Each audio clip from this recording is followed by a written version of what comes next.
Yes, people, welcome back to Yo, family. um we're episode 8, 9, fuck knows, something like that. Not yet 10. I'm joined here with special guest Camille, just for a one-off, one time only. One Say time hi. special, limited offer. Yeah. Fuck it. We'll start off with like how your week's been, and then we'll see what kind of topic we kind of roll into. If you guys are watching this, you've already seen whatever topic we talk about. But yeah, mate. So, how's your week been overall?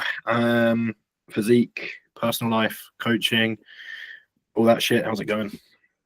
Generally, quite good. Mm. My housemate contracted some sort of illness, Oof. which originally earlier today I thought was an illness. And now, as crazy as it sounds, I think I just had really, really bad leg DOMs to the point where I genuinely didn't want to get out of bed and move because I've been doing a lot of low back rehab. For those of you who don't know, I pulled my lower back doing deadlifts. And on top of the rehab, obviously leg training, specifically leg press, but hack squats as well, is going to have a lot of lower back stimulus in terms of like stability purposes, right? So I thought I had re-aggravated my symptoms, which I hadn't. My muscles are just that ridiculously sore, even though the progressions have been so minute, because I'm coming back from an injury and the tissues aren't retrained the same way as I was pre-injury, right? Mhm. So the main takeaway is like, I forgot what the model was called, but there's a specific model we use in terms of um, like getting better and injury. And Yeah. getting better after injury is never ever going to be linear. You're not ever going to get from point A to point B in 30 days, and every single day you're going to feel a little bit better. You're going to have days where you're feeling a little bit better and days that you're going to be feeling a little bit worse. What's Mhm. most important to use as a metric isn't going to be pain, but it's functionality. So say for me, for example, the amount of pain that I experienced today when I got out of bed was the exact same as the day I had done it. However, I just went to the gym and I did barbell rows. I was able to stabilize, didn't have any issues, etc., etc. Or like I trained legs on Saturday where I was able to leg press normal weight pain free, hack squat normal weight pain free. Everything was pain free. So I'm using objective markers rather than subjective of me being like pain. Even though I'm in the same pain, I'm doing a lot more. So fundamentally, I definitely have got better. Pain is a perception in your brain. It's a neurological signal basically sent from the tissue to your brain being like, there's something going on here. It isn't inherently bad. And people have this negative connotations of pain, but pain is your body's natural mechanism of telling you that there's something wrong. You shouldn't ever, like, it sounds fucked, but like, you should never ever feel bad when you're in pain because there always is a reason for it. And you getting to the bottom of the reason is the key to getting out of pain rather than, taking painkillers or just feeling bad about yourself. Being like, oh, why am I fucking constantly in pain? I've got chronic pain, etc. It's like you need to understand what pain is. And for those coaches out there who are a little bit sneaky, search up pain neuroscience education. Super, super fucking important. All of my patients that have chronic or persistent, there's a massive thing going about saying chronic pain has like negative connotations. So we call it persistent pain now because it sounds a bit nicer. But for all my patients who have persistent neuropathic pain specifically, there's limited evidence as to what we can do as osteos, but like in terms of like education is super, super, super fucking important. So pain neuroscience education, like the things I just said, like pain is just a signal coming from the tissue to the brain. Pain isn't inherently bad. That's like one of the main themes. And people need to understand what neurological pain is specifically and what pain is, and how it functions or how it occurs in the body, in order to get better essentially. But yeah, how's your week been, big man? It's been good, mate. It's been very, very good. What's this week then? This week has been food being added and body weight staying the same. This week has been a small amount of bicep tendonitis. This week has been. I know. I think it's easy bar curls. I was getting a bit carried away with the loading on easy bar curls, and I can kind of feel it. So I've been doing some reverse curls. They've been feeling very fucking nice. I've swapped to more dumbbell D-handle cable work where I can kind of find a little bit of alignment that feels nice and not fully supinating. Even though easy bars are not fully supinated, I think just, how easy bars, if you want that like semi-supinated grip, you still have to have your hands in at a certain kind of distance from each other, right? I think that was just causing a little bit of like irritation on my shoulder or elbow. like that kind of rotation element I had to have to stay there. So even if I mimic an easy bar with dumbbells or with a cable, the width between my hands is significantly different to what it would be on that fixed bar, and that's felt a lot nicer. And also kind of like backing down a little bit from, I wasn't chasing load, but I was doing a few sets of 8, and that was fine until it wasn't. And now I've kind of like backed that down a little bit. I'm sort of like I'm making sure as well that I don't just abuse the length and range. Like, one thing that's been a game changer for me, and I've realized this the past week more than anything, all the muscles that I've quote unquote bulletproofed, all the joints that I've quote unquote bulletproofed, are ones where I make an active effort to actively train the short range first, then move into the mid and long, rather than just doing like jumping in at the mid and long. Like my hamstrings in particular were giving me so much jip post hinging previously. I now run a lying hamstring curl or a standing hamstring curl, then I'll hinge, mint, fucking beautiful. But if I do like a seated and then go into a hinge, just that overuse of that hip position and that challenge in that position just pisses them off. So yeah, it's been quite a good week. It's been quite a good week, mate.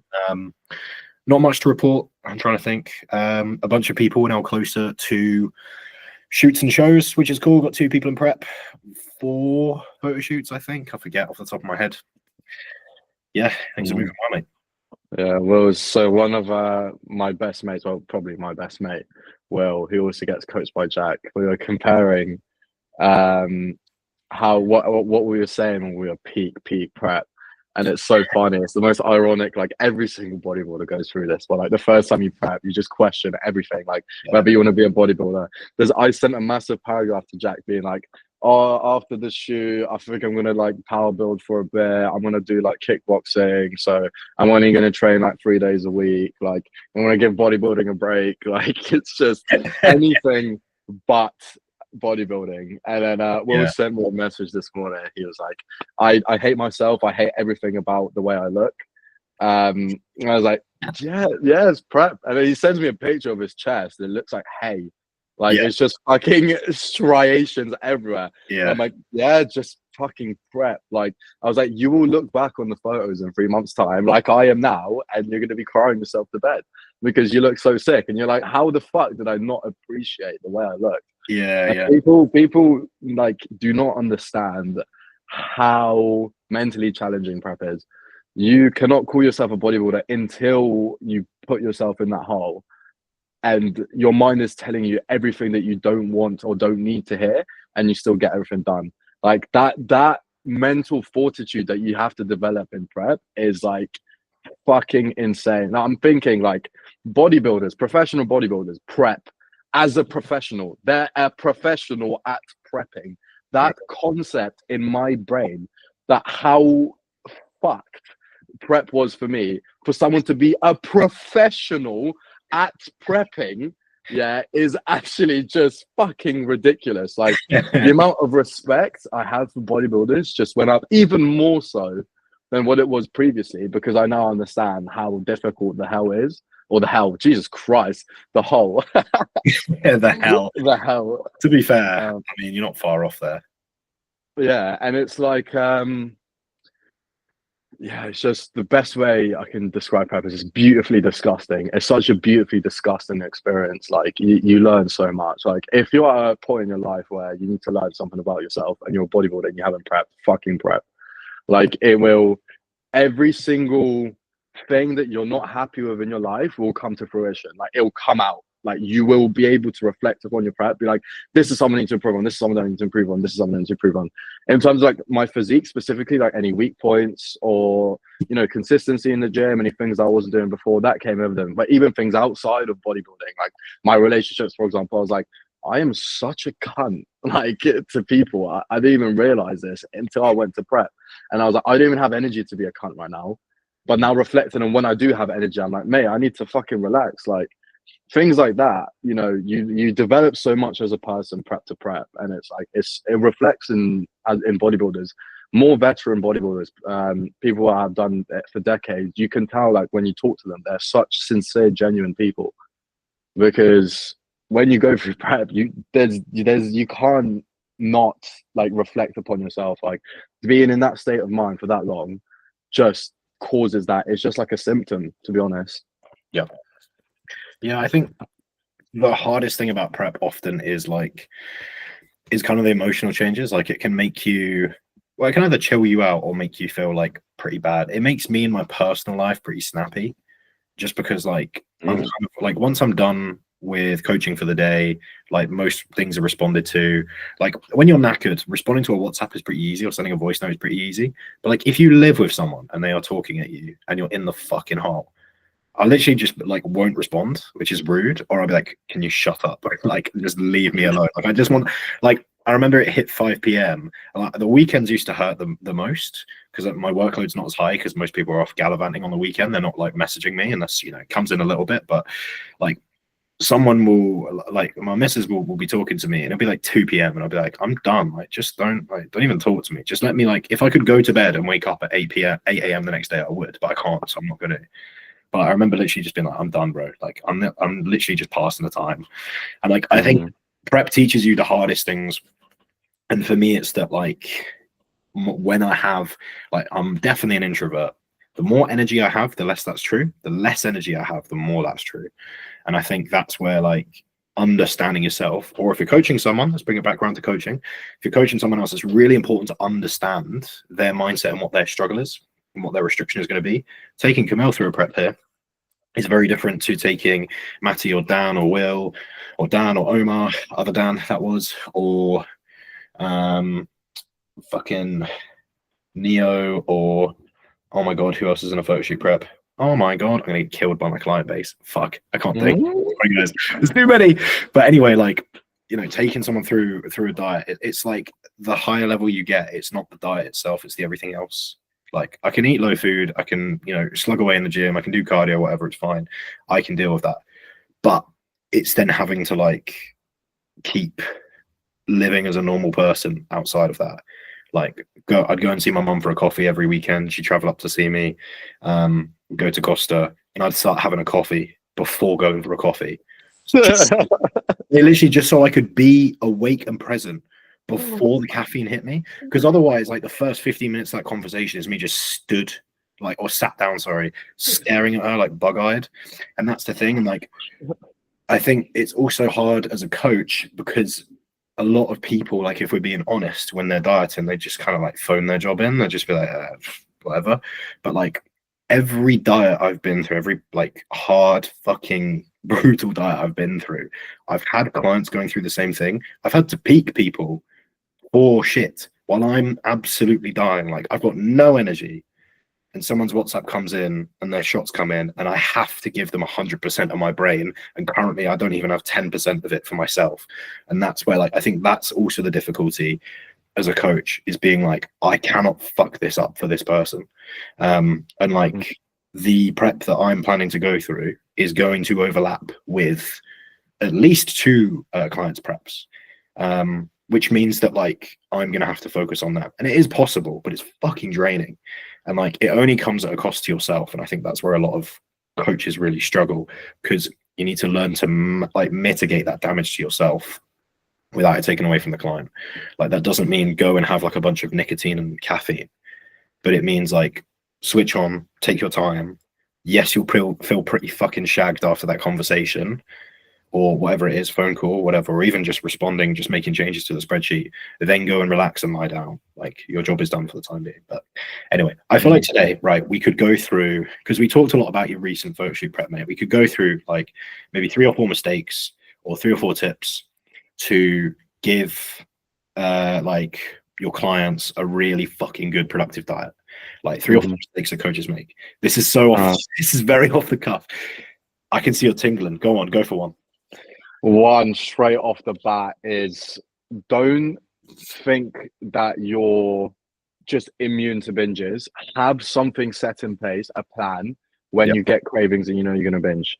It's damage control. It's fucking inevitable that you're going to binge at some point.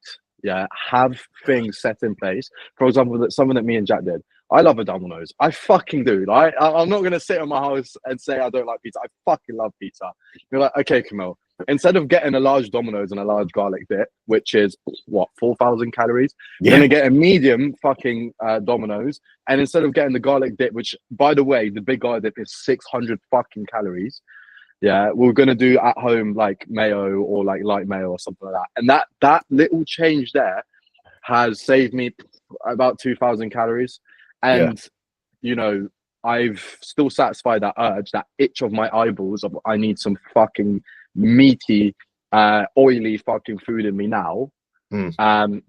But the truth is, like every single time I had like a Domino's or an untracked meal, after it, I felt disgusting because it was just like not from the way I felt about myself, but it's just too much.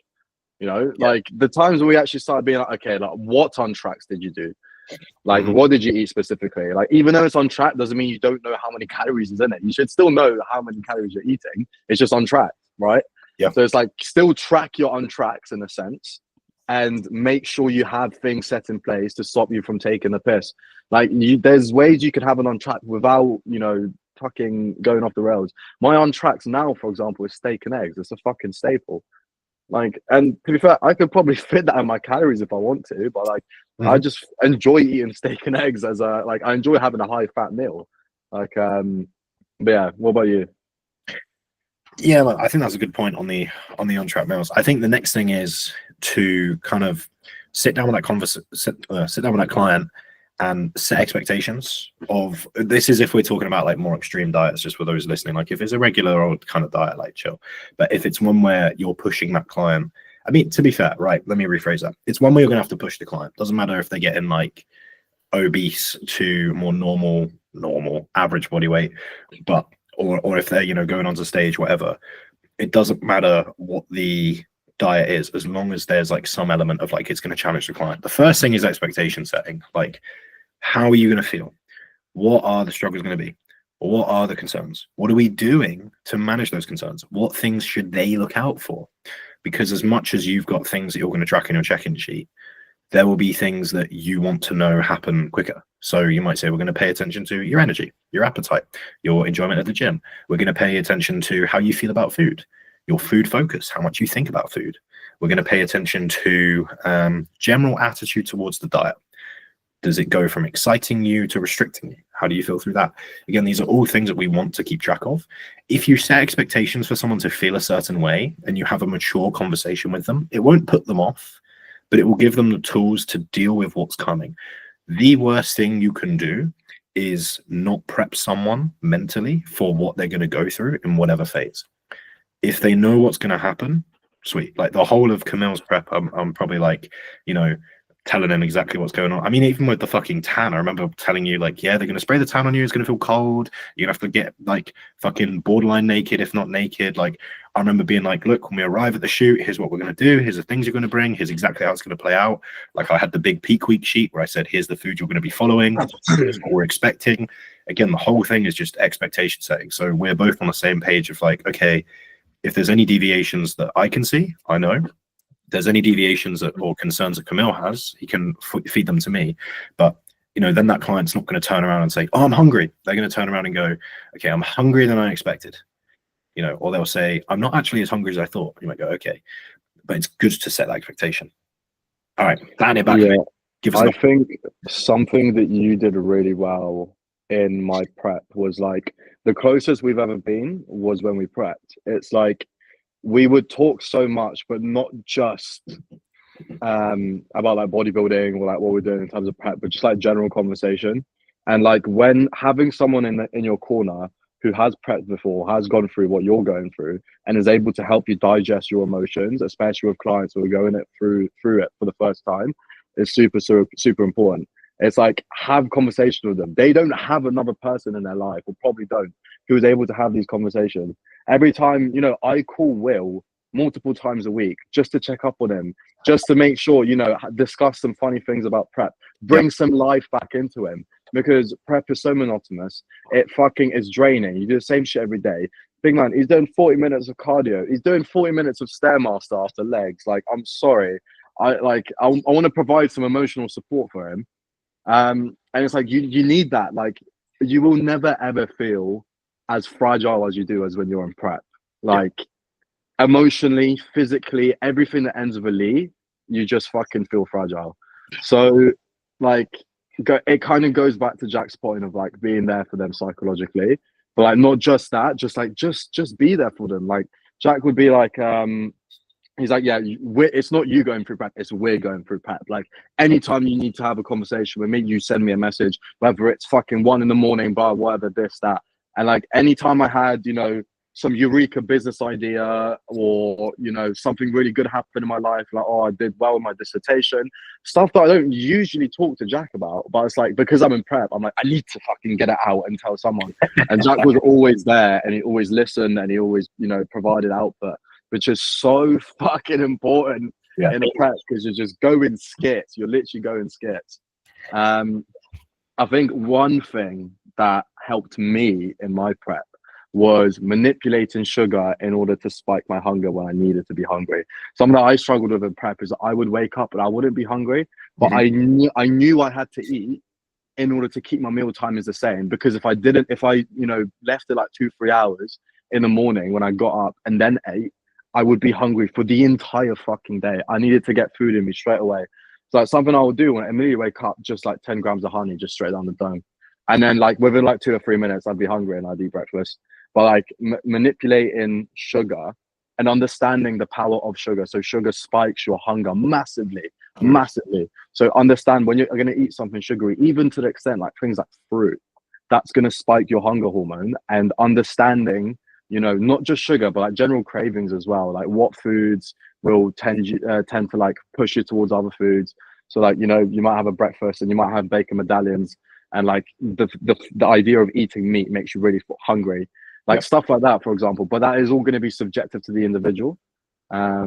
So again, just goes back to the point of like, you need to know your client's whys, you need to know your client in and out, you need to know like every single intricate detail, and you need to be fucking nosy. Do not be scared to ask questions to your client. You need to know these things in order to coach them to the best of your ability. It's your job to paint the bigger picture, and you make it simple for them to follow. Most of my clients, like, they don't even realize they told me these things. But it's like when I make adjustments to the meal plan, I'm like, oh yeah, drop this because you told me that you really don't like this food. And he's like, oh fuck yeah, I did tell you that. I was like, yeah mate, I track with this shit. It's my job as a coach. But yeah, I feel like another good kind of overlooked aspect within dieting, beyond, because we could talk about like psychology for a long time and like kind of support systems, etc. I feel like a good one often is, and everyone's gonna have to stay with me here because you're gonna go, yeah, duh, but stay with me because not so yeah, duh, is training, right? Yeah, buddy.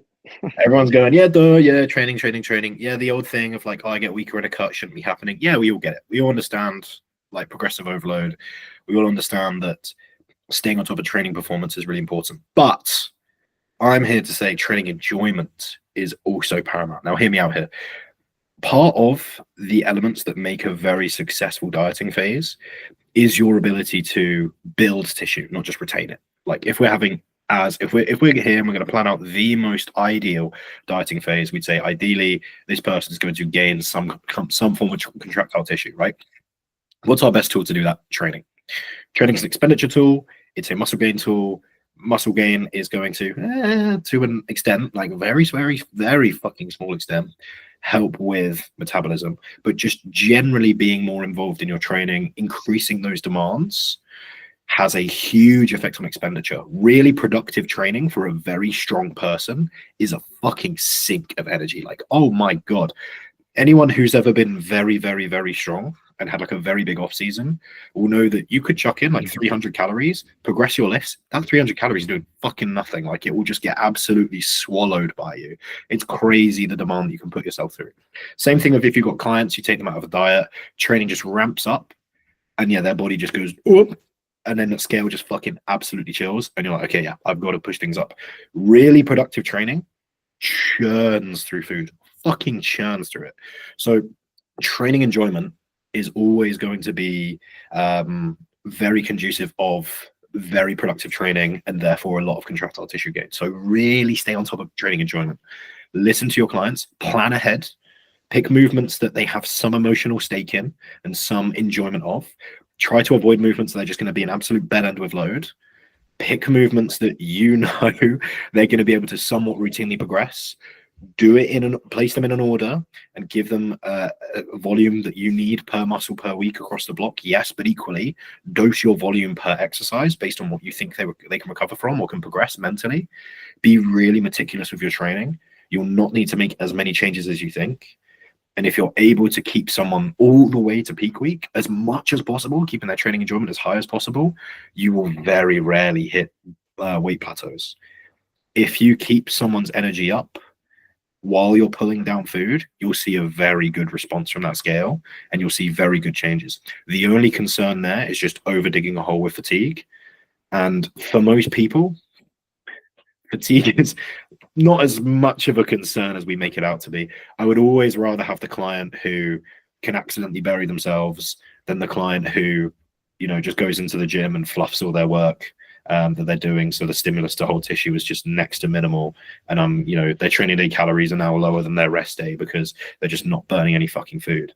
So the third thing I want to add there is training enjoyment. It's so paramount. I think as soon as training enjoyment starts to aggressively ramp off in a diet, you know you're pretty much almost done. Like that should be saved for the very end. Part of that also comes from skill of the athlete. Like I've had some dieting phases where I fucking hated training. I had a dieting phase where I cried in the gym because I fucking hated training. So yeah, it happens. Like, but I cried mid-set on the leg press. Man, it's horrible, isn't it? Like, I literally had tears like going down my face. I was like, one more. When you're that emotionally fragile because you're so lean. Like the thing is, when you're that lean, the best way I can, like, your head is so fucked, but you're in your head, so you don't clock it. You're just like, yeah, I'm crying in the gym because this is a lot. But like, you're not like, you're like, I kind of had an idea of like, okay, I'm crying in the gym. This is kind of embarrassing and kind of weird. But I was like, well, this is a lot. I'm going through a lot. Like, I'm entitled to do this. This is a valid response. And then like, you know, you get some food in you and you're like, okay, what the fuck? I was just crying about myself. Like, what is actually wrong with me? You know? But yeah, man, fucking bizarre. But yeah, anyway, training enjoyment, absolute paramount, particular with higher level athletes. Really important. I think it's important to understand your MEV goes up on a cut. So it's like, if anything, you actually need to be training more on a cut in order to maintain that muscle. Why? Because your body's fucking starving and it's going to do anything in order to keep you alive. And if losing muscle tissue in order to provide energy in order to keep you alive is a possibility, then it's going to do that. You need to give your body enough of a fucking reason to get rid of the fat, instead of the fucking muscle, on a cut. And it's like, people don't understand like how important training performance is. But something a bit more up my alley is like, when you're in a cut, I mean, injury prevention should be a forefront at all fucking times. And I could give you enough reasons about that. But like on a cut, especially when you've got a deadline for a specific thing coming up, Jesus Christ, like, if your client gets injured, if they fucking tear something 2-3 weeks before, you know, the photo shoot, the show, whatever, it becomes infinitely more difficult to coach them. Infinitely more difficult, because there is such a huge psychological barrier now because they fucking injured themselves 3 weeks out, and you're gonna have to help them digest that on top of peaking them, getting them even more peeled, etc., etc. It's like, when you go into prep, there needs to be as little variables that could sway the prep as possible, and that includes injuries. If you get fucking injured in prep, it is so much longer to deal with it than if you get injured in the bulk. So much longer, because not only do you have to deal with it, but you also have a deadline to build up to be at the best of, or to provide the best of the athlete that you're trying to coach. So what Jack said is like, know the client, be smart with exercise selection. If you know they're going to take the piss with certain exercise, for example, I take the piss with RDLs, not dumbbells, with barbells specifically. I Dorian Yates that shit. And it's like, I was getting into the tail end of the prep and I was like, it doesn't make sense to keep this in. I'm obviously not progressing it. I'm probably going to fucking injure myself. If I pull my back now, I'm fucked because I'm going to be out for like 2 weeks, because your recoverability goes down because there's less actual fucking like nutrients going to the fucking tissues to heal them because you're just eating less, you know? So it's like, your recoverability is obviously down, and it just doesn't make any sense to keep it in. We can substitute it for another exercise that will give me less fatigue and keep intensity high, so I actually preserve the muscle. So smart programming is super, super important, and analyzing risk factors. If you have a client that has potential risk factors that become more apparent when they're in a cut, for example, if they're hypermobile, genetic predisposition, if they have, for example, if they've got scoliosis, got Sherman's kyphosis, if they've got spine abnormalities, things of this nature, risk factors to injuries, right? They become more apparent when you're cutting. Cutting is a risk factor for injuries in itself. Yep. So like, please keep injury prevention as a forefront. It is so fucking important, because if you do it right, it's fine. You won't see any additional benefit. But if you don't do it, the downside of not having the injury prevention there is so fucking long. Just please keep it as a forefront. There. Yeah, 100%. Yeah, I think I wanted to touch on that MEV comment that you made. Yeah, if you're in a diet, you're just going to need more stimulus to do anything. You're just going to need more stimulus to hold tissue or to build tissue at the same rate. The same way that if you're in a surplus, the amount of stimulus that you need to hold tissue is pretty minimal. So often, yeah, adjusting volume is going to be a necessary step for you to take if you want to continue to progress at the same rate. Sometimes in a diet, you just don't have that available to you, and you just have to go, okay, the level of growth we're going to see here is going to drop off. But it's good to be aware of that. And if you are aiming for a very productive diet, it isn't a bad idea to rework volume, potentially either go into the diet with higher than minimum volume that you need, with room to pull down, or deliberately bumping things up across the board and potentially even changing up that exercise selection. And again, that's where you'd bear in mind what Camille said there about injury prevention, and you'd make sure that the exercises that you're picking are going to be fairly kind of conducive to creating good stimulus, balancing out fatigue, being enjoyable and fun, but also making sure that you're still meeting the needs of that physique from a joint perspective as well as a muscular perspective.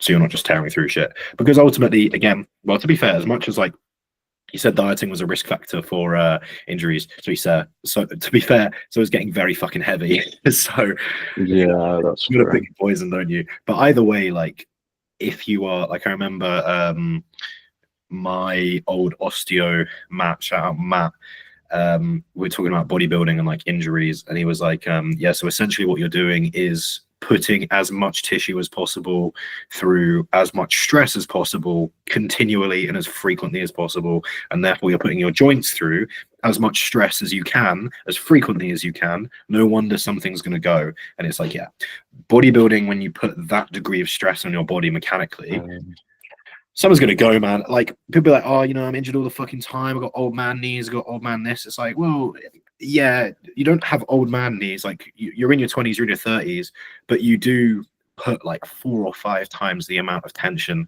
that most normal people put through their fucking knees, like in a lifetime, in one set. And so that's what you need to bear. Like you are doing, like you are requesting of your joints a large degree of tension to be managed, and it's your job to make sure that those joints can manage that tension. And people often find that like in their 20s or 30s it's fine, well, probably more so 20s or teens, and then as they get kind of older they start to run into issues. They go, oh, I'm getting old. Also, that pisses me off, right? Side tangent. The people be like, oh, I talk to people, they're like, oh, Jack, you don't get it, you're not old. Shut the fuck up. Shut up. If you're gonna DM me and tell me that you've got bad joints because you're old, one, shut the fuck up. I can guarantee it's not age related. It is because you've been training for X amount of time, and in that time you've been training like an absolute bellend. It's not that you're over the age of 30. It's because you've been training like a bellend for 10 plus years. You can train like a bellend for 10 plus years and reach the age of 20 and you have equally as many issues. Like you could equally reach the age of 30 and not have fucking joint issues. If you are decently strong, you train well, you're well programmed, and you look after your mobility and stability, you're just not going to run into nearly as many joint issues. I can't say you can't, but you're just not going to run into nearly as many joint issues as people make out. I'm so sick of people being like, I've got all these injuries. I'm just old, bro. Shut up. Like, actually shut up. Can we normalize not just becoming a complete wreck when you're old? Like, you've had all that time to put things in place to prevent those issues, and yet you haven't. Like, Exactly. you're not going to be at your best as you get older, sure, but like if you spent your younger prime years, whatever, putting joints and tissues through a good amount of stress and building up that resilience, like if you can squat over 100 kilos pain free, getting off the sofa isn't going to hurt your fucking knees when you're 60. If you maintain even somewhat level of that strength, it's just not going to. But people try like a bellend, they do it for ages, and they go, "Oh, I'm getting old," and it annoys me. Or people sit and this is, in a chair for like 2 decades and go, "Oh, I'm just getting old. My back hurts. I'm just getting old." No, it's just practicing putting tissues through stress that they're not ready for over and over and over again. You know, your psoas is just chronically contracted, bro. It's pulling your fucking disc out. It's like one of the most common things we see in clinic is like, oh yeah, no, like I've got lower back pain. I'm like, oh, what's your job? Desk based. Oh, Yep. really? How? What, full time? They're like, yeah. I was like, well, how often do you get up when you sit down? Every like 6-7 hours. All right, mate. Yeah, sound. Yeah, cool. Every 6 or 7 hours is crazy. I was like, yeah, cool, mate. Yeah, low back pain makes sense. I remember, but whenever yeah, I tell office workers, it's so funny. But like, what's your average steps? Just so I can get a baseline. 2K. All right, nice. Banging, mate. Vibe. Real. Oh, it's crazy, Oh, honestly. to be fair, busy But coaches. people, yeah, I feel like with like general health, joint health, psychological well-being, everything like that, people tend to overcomplicate it. Yeah. You know, like in terms of joint health, make sure to train all joint actions. Yeah. For example, how do you train your adductors and not your abductors and your hips? That is like one of the easiest simple fixes for knee pain. It's like you have lateral hip instability on one side, your glute med and ITB attached onto the your glute med and your TFL attached onto the ITB, which is a connective band onto the lateral aspect of your knee. If that shit is weak, you will have knee instability. People like with knee issues specifically, people tend to look quite localized, but like with knee problems, it tends to come from the hip and the ankles, not from the knee itself. So that's why I would look there. One of the examples from the hips would be the glute med or the TFL. Another one would be psoas. Those are the hip flexors are really fucking important for hip stability or lower back stability as well. In terms of the ankle, I would suggest looking at whether they're pes planus or pes cavus, so like whether they're flat-footed or have high arches. And also, really fucking important for the mechanics of the feet is how wide the toes are. If their toes are really narrow and they're really flat-footed, a lot of force will be quite localized onto the heel here, and they won't be able to stabilize properly. So a lot of my clients or patients that have knee problems, I notice they have really narrow feet. So I give them like these, I don't know what they're called, but they're like rubbery insoles to spread your toes out. And then I'll get them to do a squat literally in clinic with those in. And they're like, oh, that's really interesting. The pain's gone. I was like, yeah, because it's not actually at your knee. Your knee's not the problem. And it's like another important thing in terms of rehab, right? It's like just because there's a site of pain, don't always automatically assume that that's the cause of the pain is where you feel the pain. You gotta look a bit more globally because, say for example, if they've got knee pain, I just looked at the knee. Yeah, cool. I can give them some knee exercises. Oh yeah, fucking some knee pendulums, or let's do some hamstring isometrics. Are they going to get better? Unlikely. And then what? And then what? Fucking your client leaves you and comes to me because you can't do rehab. Sign up to the academy. But yeah. Yeah, this is why I say to do a case history. It doesn't matter how you do the case history. I talked a bit about Socrates, which is the framework that we use as osteos, but it doesn't really fucking matter. The questions are going to be the same. You need to do a thorough case history in order to actually give a plausible diagnosis, not just blanket. It could be like, oh, it could be this, this, or this. You want to work out it's most likely going to be this because of X, Y, and Z. Always need to justify. You can't just fucking say, oh, it could be this, or it could be that, or it could be that. You will need fucking reasons. And the way you get those reasons is from the case history. In the academy, I've got like a document which I send out to all the injured clients. I'm like, I'm not even gonna ask you any questions, just fill this out. And then they fill this out, and if there's anything else I need to ask them, I ask them. But like, 7 out of 10 times, just from them filling that document, I already send them a link. I'm like, you've got this. This is how you rehab it. This is what you need to do in terms of exercises. I suggest doing this and this in the meantime. Come back to me in 2 or 3 days. And most of the time, they come back to me in 2 or 3 days. Be like, "Camille, yeah, I'm in." I'm like, yeah. You know, you have to. There's a certain art, like finesse, or there's a certain art in terms of rehab. The more you do it, the better you get, obviously. But like, you need to stick with the fundamentals in the beginning.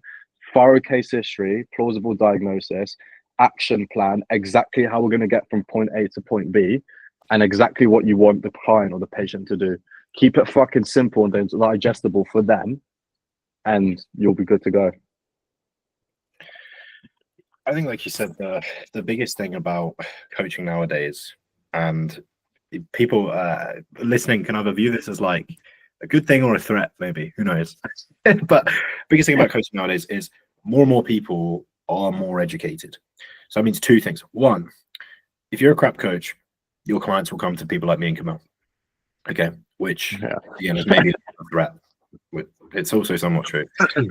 And the second one, which is also maybe a threat, is because people are more educated, or what I should say is more like pseudo educated. Like, the danger really is in people kind of understanding a concept but not quite knowing how to apply it, and kind of people get an idea of like roughly how things maybe kind of work, but not like to the kind of granular, and then they kind of think that they can coach themselves, or they debate you as the coach. Like, clients will debate you as the coach now because they think they have an idea of what's going on. And if they perceive themselves as knowing more than you, or if they do know more than you, you're fucked. And the most important thing, like Camille said, is rehab is a very complicated topic. Rehab is something that is a skill that takes time to build up. And Camille is able to rehab people with incredible efficiency. Like, there's a reason that there are 2 people in the Archery Academy. One is me, and I fucking made it. I'm kind of pointless. And the second one is like Camille. Camille's here for a fucking good reason, and it's background in rehab. And the thing is, like, you need to have a good grasp of these concepts as a coach if you want to do well, because number one, the barrier to entry of knowledge that you need is way higher than when I started. Right, when I started out, I barely knew anything. If I started out now with the level of knowledge that I had back then, I got absolutely chewed out the industry, because your average like semi-informed lifter would have known more than me, like categorically. It's insane. So you need to make sure that you have that knowledge, or clients will just leave you and go somewhere else. But the promising thing about this is me and Camille teach. We teach for a living, and we're not just going to sit on this knowledge and just be like, whatever. So if you guys ever find this podcast useful, anything we say useful, well, then imagine what you could do if you paid us, because we're not going to sit down here and, betray our clients by giving out like information that is paid for. But we're here to try and make your lives as easy as possible. And we also help you guys one-to-one work with your clients. So if you get me or Camille as a coach, your client who gets injured, guess you get access to Camille. And guess what's going to happen? Camille's going to rehab them, Same way that if you're struggling with someone who's got XYZ metabolic disorder or PEDs, or if they're running birth control or anything related to that, you've got access to myself. We can run through blood work. We can run through nutrition. Again, you've got access to the website as well, monthly calls, yada, yada, yada. So the beautiful thing about what we've got here is it's something that benefits a lot of people, and it's very much needed. But unfortunately, like, there was a great stat that I heard from Jack Rayner. I can't remember if you caught it, Camille, but it was like in the first 2 years of coaching, 80% of coaches and PTs quit. Yeah. Bonkers, mate. Bonkers. Absolutely nuts. The guarantee is higher now. Fucking hell. Yeah. Like, because most people, because they're so saturated. Yeah, most people have who do a level 3 get absolutely laughed out the industry with the shit they come out with, and it's crazy. Like, you need to be like me and Camille sitting here with degrees, and we're still fucking learning. Bonkers, man. Every day, every single day. And it's like this is the only industry where you can get a degree in that exact industry, then do it for half a decade, and then still be like, wow, I've got so much more to know. And like, there is still so much more to learn. Like, coaching is a beautiful thing because you are never going to be done with it. And so instead of spending fucking, like 30 grand each, or however much we fucking spent on education, 60, mate. There you go. To be fair, between us, we probably have racked up about 6 figures of education costs. Yeah. Oh, easily. Yeah. And you've also Easily. got, I mean, combined years of experience with training and coaching, a fucking long time. That's an exact unit of measurement. One exact fucking long time. Instead of spending all that time and all that money and getting chewed out the industry, making fuck all money and having shit client results, you just come to us immediately and just get going. Again, we're here to kind of help you bridge that gap. So yeah, little fucking, I don't know, call to action there. In fact, Yeah, mate. Anything you want to add on top of that? We're fucking way ahead. We've got, sure, there's more waffle we've got to have, surely. I think in terms of the academy, I'm like the biggest testimonial because I joined the academy and then 4 months later, I'm now an academy coach. So like, you know, that comes to show I picked up coaching relatively quickly only because I joined the academy and I was like, you're able to learn at your own pace. Everything is fucking digestible. You're not having 2 hour lectures. You're having 10, 15-minute, you know, lectures, very concise in the shit that you actually need to know, not fucking level 3 bullshit about what a carb is. And then if you need additional support on a specific topic, you have one-to-one access with us. Yep. Or you book in a call because you get monthly calls, which is really good. It can really reinforce your knowledge. And on top of that, you get all of your clients get access to us in the sense that, you know, if your client's injured, you know what the fuck to do.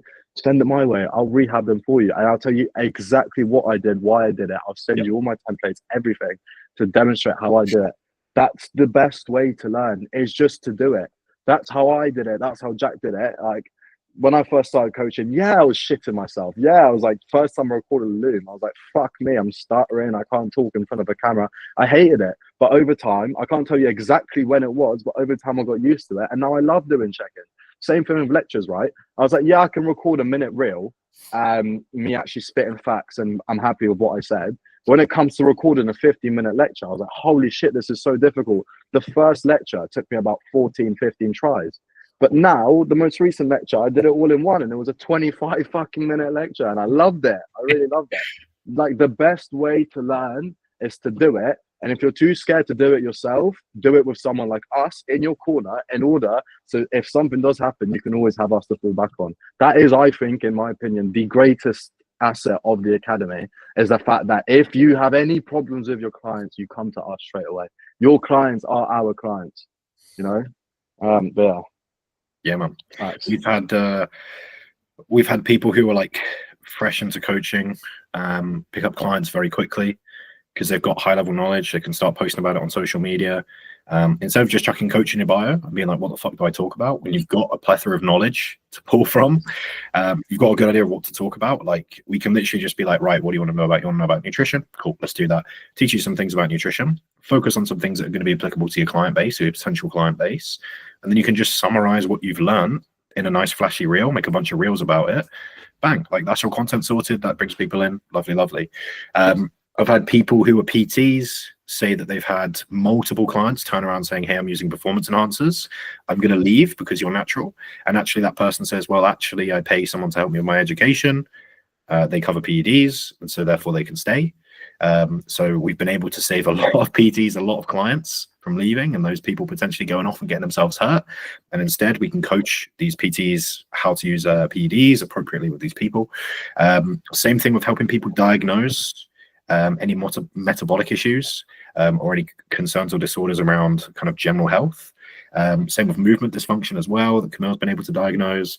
There was another example off the top of my head, I'm trying to think. Oh yeah, we've had clients as well, or sorry, coaches who have clients who they've got an injury, they're thinking about leaving. Again, suddenly, instead of that client leaving, you've now got the ability to access Camille, rehab that person, they give you an amazing testimonial, and then again you can share that, and suddenly you're, oh my god, you're a brand new coach, you're spouting out all this knowledge, you're rehabbing people's injuries. If people are enhanced, you know how to deal with that. You're analyzing blood work. Like, what the fuck, you're doing all the things the expensive coach is doing, and you're so much cheaper. And suddenly, bang, it's hard to not have a small client base.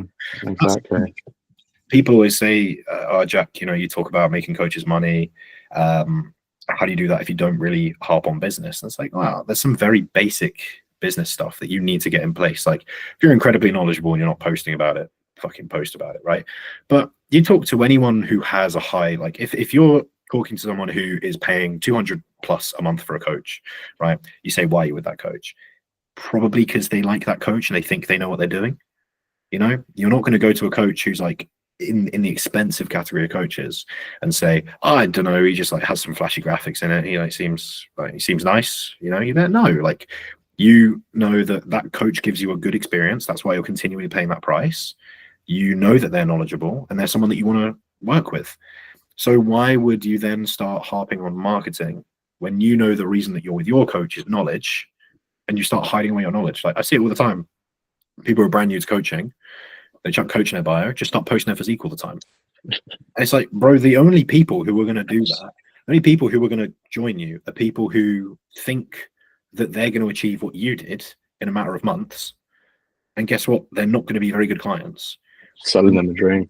Yeah, you're not going to be able to you're not going to be able to sustain that. Like, your whole business model can't just be I look good, because also there's coaches that look, like, they'll see you, be like, you look decent. Actually, hang on, we got fucking Jack Eagles over there. I'd be bro. I'll go to him. He's a coach. You know, it's like, so why are people not going to you? And it's like, if you have the knowledge, people will come to you. You know, like, I coach people who are drastically bigger and stronger than me, and they're not coached by me because they think I look sick. Like, no, bro. Like, they're here because, you know, they value what I have to say and what Camille has to say, and that's fucking amazing to say. Bit of a humble brag that I'm slipping in there, but the main thing is, like, if you're a knowledgeable coach, it's incredibly hard to have a small client base. All you need to do is showcase that knowledge. Take your current clients and say, hey guys, I will give you a certain amount of cash back, either less than what you're paying or more than what you're paying, whatever. And then, you know, if you refer someone else in, if you're giving your clients amazing results and you give them an incentive, your business will just fucking grow. If I want to bring on more clients, all I do is I turn to my client base and I go, hey guys, I'll pay you 200% of whatever you pay per month if you bring someone in. You know, you're paying me 200 quid, I will give you 400 quid as a one-off thank you if you bring someone in. And then suddenly they've got more incentive. And because they're so happy with the service, they've probably got people that, you know, see the results.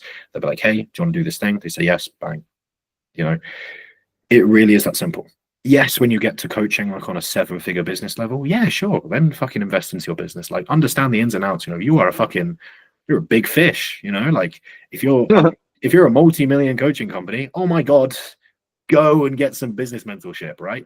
But if you're like, you know, pulling in like 10, 20, 30, 40, 50, 60, 80, 70, 80, 90, 100K, like, the business is just you. And so if you want to grow the business, you need to grow you and people's perception of you. If you want to be a well-paid coach, work with a lot of people and charge a lot. You charge a lot by being worth it and people being willing to pay that by knowing you know your shit. And a lot of people will come if you give good results. If you give good results and have a lot of knowledge, people will come to you. Okay, the rest is just a matter of time. You don't need to worry about client drop-offs either, because you give people good results. So even if people aren't flooding in, you've got all these clients, even if it's just one that you're giving amazing results to, you retain them for years, so you get better and better and better and better. You can post it the whole time, and then eventually it gives you more time to pull people in. Whereas if you're fighting for your life every 3 months, oh dear, you're in a bit of a pickle. So anyway, everyone should join the Amateur Academy and basically make a bunch of money. We do also work with high-level athletes as well. If you guys are just after coaching and not education, we do have that as its own package. It is less expensive as well if you're just after that. What words of wisdom as a coach? You need to be a pick me. Yeah, fucking e-begging. This is e-begging. Yeah. Link in bio for that. Only Archer. I think if anyone made it this far, okay, fuck it. If anyone made it this far, tag us in your stories. Camille_Archer Academy or Jack_Archer Academy. Tag us in your stories or send us a DM and say lemon. I want to see how many people make it this far. If you also made it this far and you want to have a say on what we cover next, feel free. We're going to have some guests. We're going to chat some shit, yes. We're trying to keep this still somewhat informative. So if there's any topics you want to see us cover, absolutely. If we bring on any guests, we'll probably keep it a bit more shit chatty. Just kind of have a bit of a laugh and do the occasional Q&A and anything. So if anyone's got any questions they want to ask us, please feel free, because I'd be banging to cover. Yeah, mate. Any words of wisdom? Because I think we're pretty much wrapping up now. It's pretty much been the hour. Yeah, be a pick me. Be a pick me. Yeah, that's it. All right, fuck, I forgot to go and get near the end recording button. Oh wait, yeah, fucking links, mate. Where can everyone find you? Promote everything. Clothing. Camille_Archer Academy. That's the one. Bosh on Instagram. Yeah, Camille chatting on BuiltNotBorn. Yeah, exactly. If you want some clothes, BuiltNotBorn.Store, use code Camille10 in all caps. I don't think it works in lowercase. Sorry. I'm Jack _Archer Academy. If you want to work with either one of us, we currently have spaces. I'm not sure for how much longer. We're both getting busier. So we'll see. Prices currently are not going up, but again, we'll see. But yeah, so if you guys want to hop on, let us know. We've got a bunch of free resources and guides. If you head over to our Instas, we've got some link trees that have at least one free resource in there. If there's any others that you want to see, or you just want to see the catalog of them, just send us a DM.